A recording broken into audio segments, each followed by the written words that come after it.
है किसकी? बात है चंगेज खान की। बात है चंगेज खान की।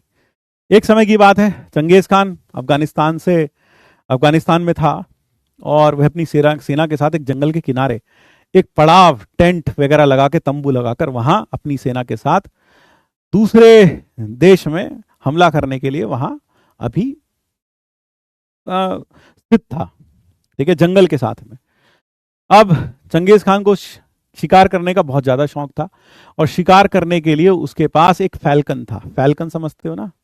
हाँ, चील जैसा है ना, चील लगभग।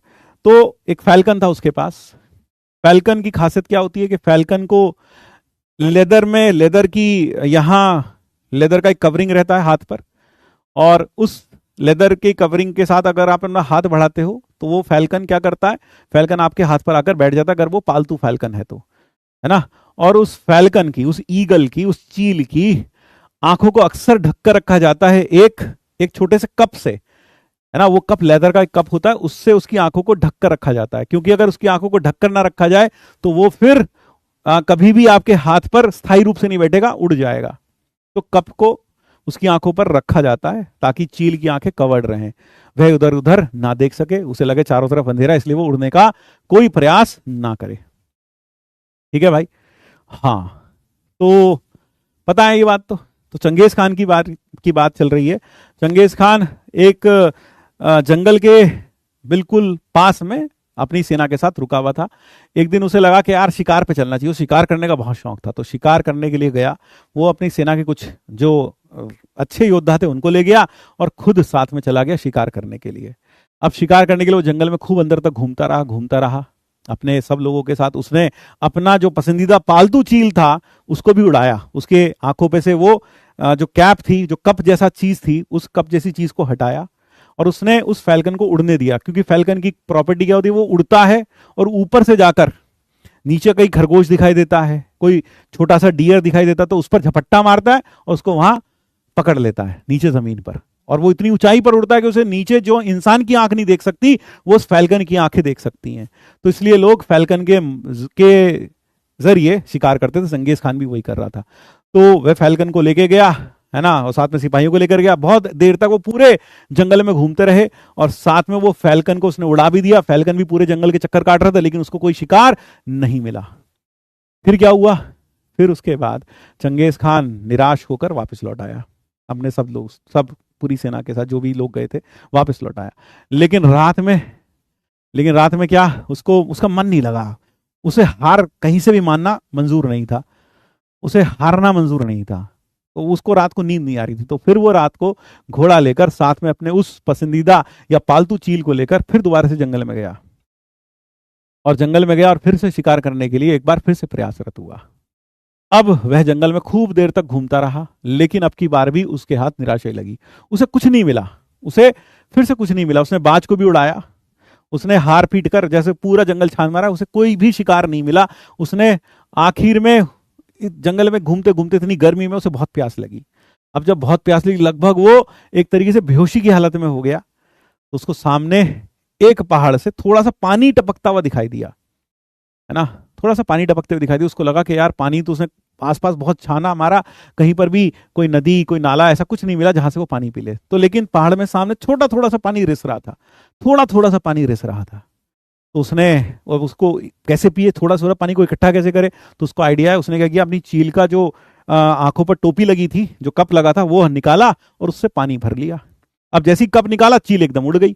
अब उसने पानी भरा, धीरे धीरे करके 5-10 मिनट पानी भरता रहा, तब जाके एक घूंट पानी इकट्ठा हुआ और जैसे ही वो पीने लगा, तभी चील ऊपर से उड़ती हुई आई। उसका जो पालतू चील था वो उड़ता हुआ आया, उसने उस पर झपट्टा मारा और वह कप गिरा दिया। अब उससे बहुत गुस्सा आया, दिल तो करा तलवार लेके अभी इसकी गर्दन काट दूं, लेकिन उसका पालतू चील था, उसको लगा नहीं यार, ऐसा तो नहीं कर सकते।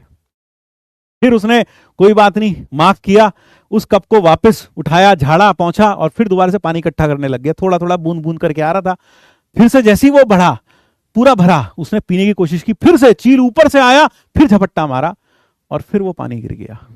अब की बार उसे थोड़ा गुस्सा आया, उसने कहा कि ये क्या बात है, ये क्या बदतमीजी है। मतलब अगर कोई मुझे देख लेगा झाड़ियों में तो देखेगा चंगेज खान जैसा वीर योद्धा एक पानी की 4 बूंद के लिए तरस रहा है और वह चील बार बार आकर उसे पानी नहीं पीने दे रहा। बताओ, यह औकात रह गई है। तो अब की बार उसने क्या किया, उसने तलवार निकाल ली कि भाई अब की बार उसने फिर भरा, उसको थोड़ा थोड़ा पानी भरा। अब पानी भरा और जैसी वो भरा, फिर से जैसी उसने होठों तक ले वो लेकर आया, ऊपर से चील आई, चील ने झपट्टा मारा, लेकिन अब की बार चंगेज खान तैयार था तलवार के साथ। उसने तुरंत तलवार से उस चील के 2 टुकड़े कर दिए, 2 टुकड़े कर दिए, 2 टुकड़े कर दिए। ठीक है। अब जैसी वो ऊपर, जैसी वो क्या हुआ, अब वो मर गया, चील तो मर गया, उसका पालतू चील, उसे दुख भी हुआ, लेकिन उसको लगा कि मैंने उसको उसकी बदतमीजी का पूरा जो दंड देना था वो दे दिया। अब चंगेज खान थोड़ा और आगे बढ़ा, उस पहाड़ की चोटी पर पहुंचा और देखा कि वह जो पानी रिस रहा था नीचे, वह पानी एक तालाब से रिस रहा था और उस तालाब में एक जहरीला सांप मरा हुआ था। और उसको यह देखकर एहसास हुआ कि यार अगर वह वो पानी पी लेता एक घूंट भी, तो शायद वो जिंदा ना बचता, शायद वो जिंदा ना बचता, मर जाता। और वह जो उसका पालतू चील था, जो उसका हितैषी था, जो उसका मित्र था इतने सालों से, वह असल में कोई बदतमीजी नहीं कर रहा था, वह उसको बचाने की कोशिश कर रहा था। ठीक है, वो उसे बचाने की कोशिश कर रहा था। यानी कहने का मतलब है, कई बार इससे चंगेज खान ने उसके पता क्या किया, फिर उसने उसको उठाया और अपने महल में जाकर उसकी याद में एक सोने का फैल्कन बनवाया और उस सोने के फैल्कन को अपने दरबार में सजा कर रखा, ताकि उसको देखकर उसे हमेशा अपने उस फैल्कन दोस्त की याद आ सके। इस कहानी से क्या शिक्षा मिलती है? इस कहानी से शिक्षा मिलती है कि कई बार हमारे अपने जो हमारा भला चाहते हैं, हमें बार बार रोकते हैं, हमें बार बार टोकते हैं, लेकिन हमें बहुत खिंच आती है, उनके ऊपर बहुत गुस्सा आता है। हमें लगता है कि वह हमारी आजादी में, वह कहीं ना कहीं हमारी मौज मस्ती में खलल डाल रहे हैं, हमें रोक रहे हैं।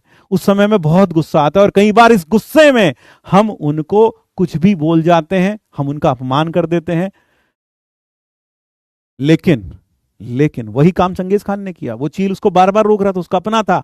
इसी तरीके से हम लोग, टीचर लोग, पेरेंट्स, आपको दिन रात टोकते हैं, आप है ना, दिन रात टोकते हैं। आपको भी बुरा लगता होगा, आपको बुरा लगता होगा ये रोज हमें क्यों उपदेश देते रहते हैं, क्यों पढ़ाते रहते हैं, क्यों बोलते रहते हैं, क्यों एक्सटेंड करते रहते हैं, क्या मिलेगा इनको, गुस्सा आता होगा। और इस गुस्से में कई बार आप उनका अपमान भी कर देते हैं, जैसे उसने, चंगेज खान ने उस चील को मार दिया जो उसका भला चाहती थी।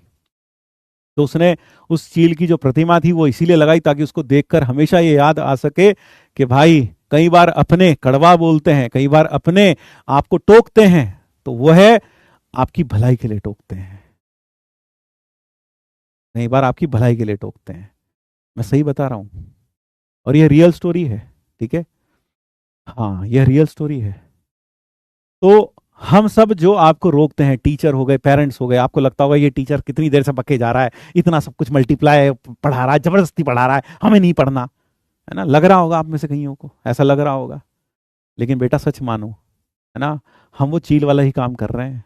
अब तुम में से कई लोग तलवार निकाल के हमारे 2 टुकड़े कर देते हैं। और वो तलवार कैसे निकालते हो? तुम अपने कमेंट से, तुम अपनी कड़वी बोली से, तुम अपने कमेंट से वो तलवार निकालकर हमारे 2 टुकड़े कर देते हो। तो बेटा सोचो कभी कि चील झपट्टा क्यों मार रही थी बार बार, टीचर बार बार क्यों समझा रहा है, क्यों बार बार कहता है पढ़ाई करो। कुछ तो कारण होगा, क्योंकि जब अपने टोकते हैं तो बुरा लगता है, लेकिन उसका टोकना, उसका रोकना आज समझ में नहीं आता, बाद में समझ में आता है। चंगेज खान को भी तब समझ में नहीं आया जब उसने तलवार से उसके 2 टुकड़े कर दिए, थोड़ी देर बाद समझ में आया जब उसने उस तालाब को देखा। तो वही बात आपके ऊपर भी लागू होती है। जय श्री कृष्ण, राधे राधे, शुभ रात्रि। होमवर्क जरूर करिएगा। Thank you, Tata.